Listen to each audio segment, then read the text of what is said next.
Bonjour. Bienvenue au message linéaire de la famille Myriam. Nous sommes toujours très heureux Oui. de vous retrouver pour partager la parole de Dieu. Alors aujourd'hui, dans sa première lettre à Timothée, Saint Paul écrit que personne n'ait lieu de te mépriser parce que tu es jeune. Au contraire, sois pour les croyants un modèle par ta parole, ta conduite, par ta charité, ta foi et ta pureté. Puis en lisant cette lecture, on pensait à la fois à la sainteté à laquelle nous sommes tous appelés. Oui. Puis on pensait à Saint Carlo Acutis aussi, qui est décédé très jeune, à l'âge de 15 ans. Dont on vient de célébrer il y a 2 semaines la canonisation. Voilà. Saviez-vous que Carlo Acutis a inventé un kit pour atteindre rapidement la sainteté? C'est ce que l'on trouve dans son livre intitulé Le kit sainteté de Carlo Acutis que j'ai lu récemment. Aujourd'hui, on aimerait vous partager les 7 secrets, les 7 moyens pour nous aider à devenir saints selon Carlo Acutis. Et ce qui est intéressant, c'est que ces 7 moyens-là ressemblent de beaucoup aux moyens que Marie donne aux voyants de Medjugorje. Exactement, on va le voir. Ouais. Alors, premier moyen. Essayez d'aller à la messe tous les jours et de recevoir la Sainte Communion. Premier moyen. Deuxième, si vous le pouvez, faites quelques moments d'adoration eucharistique. Troisième, n'oubliez pas de réciter le Saint-Rosaire tous les jours. Quatrième, lisez chaque jour un passage de l'Écriture sainte pour vous-même. Cinquième, si vous le pouvez, confessez-vous chaque semaine. Sixième, prenez souvent des résolutions et adressez des requêtes au Seigneur et à la Sainte Vierge, Marie, pour venir en aide aux autres. Septième, demandez l'aide de votre ange gardien qui doit devenir votre meilleur ami. C'est beau. Voilà.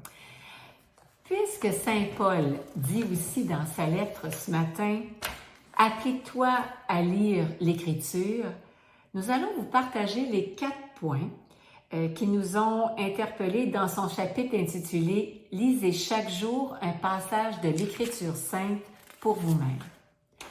Tout d'abord, Carlo écrit que la parole de Dieu est comme une lettre d'amour d'un bien-aimé à sa bien-aimée. Si la bien-aimée aime son bien-aimé, ne va-t-elle pas se jeter sur cette lettre enflammée avec passion et impatience? C'est ainsi qu'on devrait se comporter avec la Bible. Soyons impatients de savoir ce que Dieu a à nous dire. La Bible est une lettre d'amour de Dieu pour moi, pour toi, pour nous. Et il continue. Vous en doutez? Voici quelques extraits pour vous convaincre. Je te connaissais avant même que tu sois conçu. Jérémie 1. Je t'ai tissé dans le ventre de ta mère. Tu es une créature merveilleuse. Tu n'es pas une erreur. Psaume 139. J'ai gravé ton nom dans la paume de ma main. Isaïe 49. Quelques exemples. C'est de beaux beau. exemples de la C'est Bible. beau. Puis Carlo nous recommande bien sûr de prévoir un temps pour lire quotidiennement la Bible. Même court, même si c'est quelques minutes. À nous de trouver notre meilleur moment dans la journée. Oui. Autre conseil de Carlo, avant d'ouvrir sa Bible, la première chose à faire est de prier l'Esprit Saint pour lui demander de ne pas la lire intellectuellement, mais avant tout avec le cœur et en présence du Seigneur. C'est beau ça. Puis de nous aider à accueillir ce que Dieu veut nous dire aujourd'hui par sa parole. Très important, souvent dans la raison, c'est ce qu'on fait.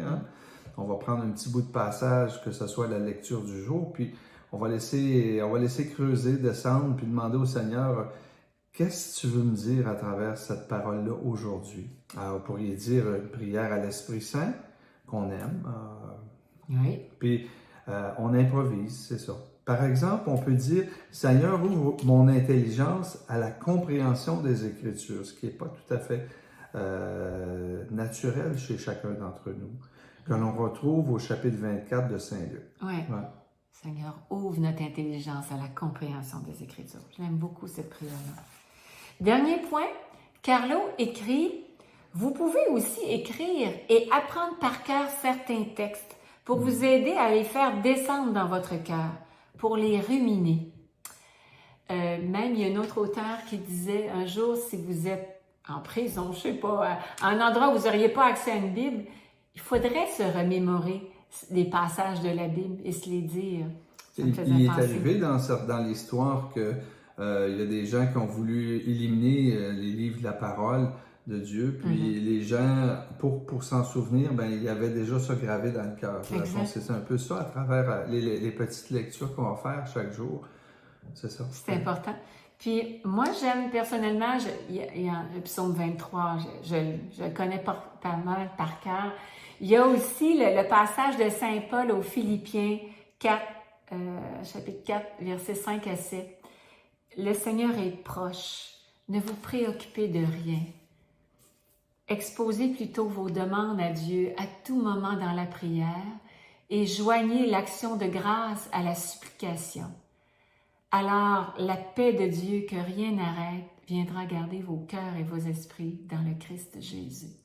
Moi, c'est une parole que, dans les moments difficiles, qui me revient souvent en tête, puis que, avec le temps que j'ai médité, que j'ai appris par cœur, ça me fait du bien. Moi, en pensant à ça, ce qui me montait, puis je me suis dit, c'est quoi la parole qui me revient, que j'ai plus facilement, qui remonte, puis que j'ai pas besoin de la lire pour... Puis je me suis posé la question pourquoi c'était cette parole-là. Moi, c'est le Magnificat qui m'est monté. Et c'est parce que, en fait, c'est un peu drôle, c'est mon attrait de grâce, c'est-à-dire m'émerveiller, apprendre à m'émerveiller. J'ai plus de difficultés à m'émerveiller devant les situations. Puis je trouve que dans le Magnificat, mon âme exalte le Seigneur, mon esprit exulte en Dieu, mon Sauveur. Puis tout ce qu'il dit, là, c'est comme... Tu sais, c'est d'une richesse, puis creuser, chaque fois, ça me parle de façon différente. Et voilà. Très bon, très beau.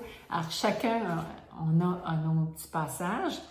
Alors, en conclusion, Saint Paul nous rappelle que nous devons rechercher à être, pour les croyants, un modèle, c'est-à-dire à être saints, dans le fond.